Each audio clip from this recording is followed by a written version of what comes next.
안녕하십니까. 여러분의 계절을 두 배로 불려드리는 두배불리TV입니다. 2024년 5월 9일 오늘의 장마감 브리핑 시작하도록 하겠습니다. 지금 저희가 진행 중인 이벤트 오늘 또 소개해드리자면은 이제 또 얼마 안 남았어요. 5월 15일까지 이제 신규 가입 하시고 나서 10,000원 이상 거래를 하시면은 예치금 10,000원 지급을 해드리고, 그 다음에 500만 원 추가 예치를 하시면은 또 50분을 또 추첨을 해서 신세계 상품권 5만 원 증정을 해드리고, 그다음에 거래대금 대회 1등, 2등, 3등 하신 분들께 100만 원, 50만 원, 20만 원씩 각각 지급을 해드립니다. 그래서 밑에 보시면은 블리큐 자세히 보러 가기를 누르시면은 사용하러 가기 빨간색 버튼을 누르시면은 계좌가 없을 때 블리큐 신청하시는 방법 이렇게 쭉 나와 있으니까요. 요 네모난 박스 누르시면은 유한타증권 계좌 개설과 동시에 저희 블리큐 차트 프로그램 제휴 서비스까지 두 가지 바로 한 번에 하실 수 있는 그 버튼이기 때문에, 그래서 이거 누르시면은 쭉 계좌 개설하시면 바로 자동으로 연결이 되도록 되어 있고요. 그 다음에 지금 이벤트는 다음 주 이제 또 수요일까지이긴 한데요. 그래도 이벤트가 끝나고도 블리큐 프로그램 쭉 계속 무료로 사용하실 수 있기 때문에, 그래서 일단은 서비스를 신청을 하신 다음에 10,000원 이상 거래를 하시면은 예치금 10,000원도 받을 수 있고, 그리고 그 이벤트 끝난 이후로도 블리큐 서비스 차트 프로그램 쭉 이용하실 수 있으니까 많이 사용해 주시면 감사하겠습니다. 그래서 장마감 브리핑 이제 또 시작을 하면요. 오늘 소개해드릴 종목은 BHI, DNC 미디어, 카페24, 서진 시스템 이렇게 네 종목이 되겠습니다. 그래서 BHI 먼저 보면요. BHI 어제 여기 저항선이었는데 그 저항선 돌파를 하고 이제 또 오늘 1.98% 추가 상승을 하면서 오늘 요 지지선 상단에 안착을 한 것으로 보입니다. 그리고 거래량도 살짝 가라앉았다가 뭐 큰 차이는 없지만 조금 더 늘어나고 있고, 그다음에 블릭스 점수는 마이너스 4점이긴 한데 아직 과열권에는 오지 않은 상황이기도 하고요. 그래서 일단은 조금 상승 여력이 더 강해 보이는 것으로 판단이 됐습니다. 그리고 BHI 같은 경우에는 원전 관련주로도 엮이기 때문에, 그래서 지금 어제 또 BHI를 같이 봤는데 원전 추가 건설 가능성도 있고, 그 다음에 AI 시장이 많이 커지면서 이제 또 전력 수급 문제도 있기 때문에 그 여러 가지 이슈가 또 얹혀졌기 때문에 또 그래서 더 상승을 할 수 있을 거라고 그렇게 판단이 되었습니다. 그리고 DNC 미디어 같이 볼게요. DNC 미디어 어제 제가 여기 좀 매도 신호 B가 뜨면서 조금 과열이 됐다, 조정이 올 수도 있다, 상승 가능성보다는 하락 가능성이 있다고 설명을 해드렸는데, 근데 오늘 어제 얘기해드린 것과 조금 다르게 거래량도 많이 터지면서 어, 갭뜨고 오늘 거의 상한가 가까이 29.76% 상승을 했습니다.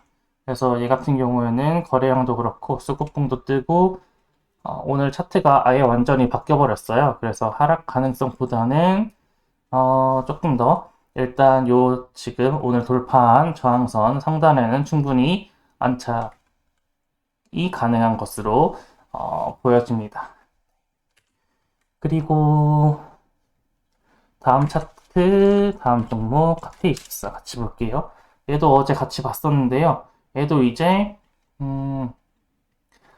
어제 21선이랑 그 하락 추세를 동시에 돌파를 하고, 그런 다음에 오늘 수급봉 같이 떠주면서 거래량도 많이 붙어주고 지금 저항선 돌파까지 한 번에 쭉 한 상황입니다. 그래가지고 생각보다 지금 이 횡보가 주가가 여기서 횡보가 길게 이어지지 않고 빠르게 바로 반등을 해준 모습인데요. 그래서 얘 같은 경우에도 지금 블릭스 점수도 과열권까지 여유도 있는 상태이기 때문에 일단은 단기적으로는 지금 분할 매수를 할 시기라고 판단이 되고요. 그 다음에 26,000원 선 부근까지 상승을 한다면은 그때 또 분할 매도 타이밍이라고 보여집니다.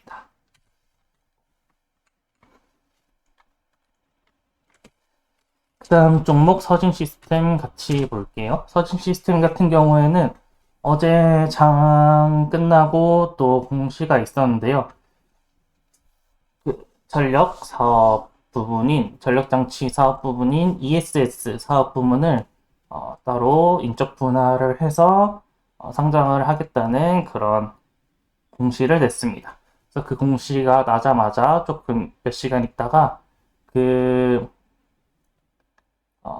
거래 상장 적격성 심사 관련해가지고 그 이슈가 떠서 그 심사 대상으로 일단 당분간 일시적으로 거래 정지가 오늘부터 시작이 됐는데요. 근데 일단은 얘 같은 경우에는 그 ESS 부문만 따로 떼가지고 상장을 하는 것은 문제가 없는데, 근데 이제 또 서진 시스템의 그 주된 주요 사업 부문이 ESS 사업 부문이기 때문에, 그래서 주요 사업 부분을 떼어내면은 지금 나머지 서진 시스템이 하고 있는 사업은 문제가 있느냐 없느냐, 그것을 중점으로 두고 지금 심사를 하고 있는 것으로 보여집니다. 그래서 일단 얘 같은 경우에는 그 심사가 그 사실상 시장에서는 문제가 없다고 판단이 되고요. 그래서 심사가 언제 끝날지는 모르겠지만 끝나고 나면 바로 거래가 재개될 것으로 보여집니다. 그래서 다만 일단 그 주요 사업 부문이 떨어져 나가기 때문에, 그래서 실적 부분에서는 좀 감소 영향이 있을 수밖에 없기 때문에 거래 재개하고 나서 좀 조정은 있을 것으로 예상이 됩니다. 그 다음에 오늘 시장 동향을 같이 보면요. 그 코스피 같은 경우에는 전일 대비 32.91포인트 하락한 2712.14포인트, 그 다음에 코스닥은 전일 대비 2.27포인트 하락한 870.15포인트, 그 다음에 환율은 전일 대비 8.60원 상승한 1370.10원이 되겠습니다. 그 다음에 투자자 매매 동향으로는 개인이 오늘 코스피, 코스닥 모두 매수를 했고요. 그 다음에 외국인 기관은 모두 개인과 반대로 코스피, 코스닥 모두 매도를 했습니다. 그 다음에 오늘 시장 동향, 오늘 저희가 뽑은 토픽으로는 이제 또 미용, 의료기기, 그 다음에 화장품, 게임, AI 이렇게 네 가지를 뽑았고요. 보시면은 화장품은 지난주에 2번 뜨고 나서 또 오랜만에 떠주고, 그 다음에 게임 같은 경우에는 어제 이어서 또 덩달아 떠준 그런 모습을 보였습니다. 그래서 미용 의료기기 같은 경우에는 클래시스부터 이렇게 여러 종목이 강한 모습을 보였고요. 그래서 기사를 하나 보면은 수출 훈풍이라고 나와 있는데요. 지금 아무래도 환율이 높아진 지 꽤 됐기 때문에 지금 환율 상승으로 인한 그런 수출 효과, 그 수혜가 아무래도 있을 수밖에 없는데요. 그래서 보시면은 미용 의료기기 관련주 같은 경우에도 이미 주가 등락률이 클래시스, 제이시스 메디칼, 파마리서치, 원텍 등 계속 조용히 오르고 있는 모습을 보였습니다. 그래서 한 달 동안 이 정도 올랐다고 보여지고요. 그 다음에 보시면은 여기도 나와 있는데요. 그 1분기 실적이 견조한 흐름을 보이는 건 올해 수출 확대로 고환율 수혜를 누릴 것이라는 관측이 나오고 있어서기 때문입니다. 그래서 몇 가지 보면은 클래시스 같은 경우에는 요 고주파 피부 리프팅 장비를 브라질에 론칭했고, 그 다음에 지난달에는 해당 장비에 대해 FDA로부터 허가를 획득을 해서 수출 본격화를 눈앞에 뒀다고 합니다.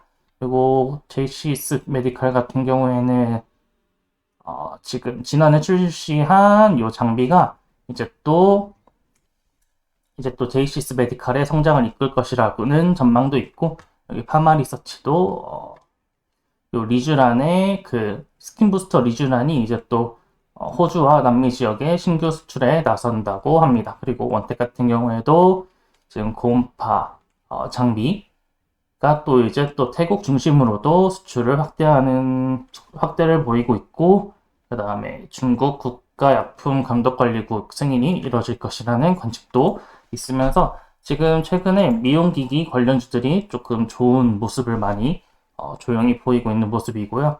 그리고 또 두 번째로 강한 토픽은 화장품을 뽑았는데요. 화장품 같은 경우에는 오늘 실리콘2가 상한가를 기록을 했고 여러 종목들이 또 강한 모습을 보였습니다. 그래서 얘도 실리콘2가 오늘 어닝 서프라이즈를 기록을 했는데요. 이제 또 시장 전망치보다 훨씬 좋은 실적을 냈어요. 그래서 보시면은 1분기에 영업이익은 297.06% 증가한 294억 원이고, 그 다음에 매출액은 158.44% 상승한 1,499억 원으로 집계됐습니다. 그래서 보시면은 추정 실적으로는 1분기에 영업이익 130억 원인데 2배 이상 높은 294억 원, 그 다음에 매출액은 1,100억 원인데 훨씬 높은 1,499억 원으로 나오면서 오늘 실리콘2가 상한가를 갔고요. 그 다음에 이 기사 같은 경우에도 좀 젊은 외국인이 몰린다. K뷰티 필수 코스된 이곳이 보시면 사진에도 나와 있는데 올리브영인데요. 그래서 마지막쯤에 조금 보면은 지난해 올리브영에서 그 외국인 고객이 사후 면세 혜택을 받은 구매 건수는 370만 건인데요. 근데 이제 또 지난해 한국에 방문한 외국인 관광객 수가 1,100만 명이라는 점을 고려를 하면은 외국인 중에 33.6%가 올리브영에 방문을 했다고 해요. 그래서 우리나라에서도 안 그래도 인기가 많았는데 지금 최근에 외국인들이 국내를 방문을 하면은 한국을 방문을 하면은 그 관광 코스로도 많이 다닌다고 합니다. 그리고 또 다음 토픽으로 넘어가서 게임을 보면은 오늘 DNC 미디어가 강한 모습을 보였고, 그 다음에 다른 종목들도 강한 모습을 보였는데요. 오늘 넷마블에서 그 나 혼자만 레벨업이라는 그 게임이 어제 론칭을 했는데, 보시면은 저번에도 설명을 해드렸는데 DNC 미디어의 나 혼자만 레벨업이라는 그 IP를 넷마블이 가져다가 게임을 만들어서 런칭을 한 건데, 이거 같은 경우에 보시면은 어제 8일 론칭을 하고, 그 다음에 엄청 많은 국가에서 다운로드 1위를 하고, 그 다음에 보시면은 일간 활성 이용자 수가 약 500만 명 정도라고 합니다. 그리고 또 매출은 140억 원 정도로 예상을 상회하는 수치이고, 그 다음에 사전 예약 같은 경우에는 1,500만 명으로 나왔다고 해요. 그래가지고 1,500만 명이면은 엄청나게 많은 숫자인데, 그러면은 일간 활성 이용자 수가 좀 잘만 나온다면은 500만 명도 좀 훨씬 넘지 않을까 하는 생각도 듭니다. 그래가지고 이거 같은 경우에는 요 넷마블의 성과에 2분기에 반영될 예정이기도 하고, 그 다음에 넷마블 같은 경우에는 아스탈 연덱이라는 게임도 인기를 많이 얻고 있기 때문에, 그래서 나 혼자만 레벨업이라는 게임과 같이 해가지고 2분기부터 넷마블도 실적 상승이 예상된다고 전망이 나와 있습니다. 그리고 네 번째로 강한 토픽은 AI를 꼽았는데요. AI 같은 경우에는 오늘 개별 이슈가 또 있었는데, 폴라리스 오피스 같은 경우에 오늘 애플의 맥 OS용 온디바이스 오피스 AI를 출시를 했다고 합니다. 그래서 이번에 제품 출시로 인해 가지고 인터넷 연결이 불가능한 비행기 또는 야외에서도 AI가 탑재된 오피스 소프트웨어를 사용할 수 있게 됐고, 그 다음에 이런 보안 경쟁력도 높아졌다고 합니다. 그래가지고 최근에 폴라리스 그룹주들이 많이 오르고 있는데 좀 AI에 최근 가장 큰 수혜를 보고 있는 그룹으로 보입니다. 그래가지고 오늘 이렇게 네 가지 미용, 의료기기, 화장품, 게임, AI 이렇게 네 가지 토픽을 정리를 해드리면서 오늘 장마감 브리핑도 마무리를 하겠습니다. 오늘도 시청해주셔서 감사드리고 또 내일 뵙겠습니다. 감사합니다.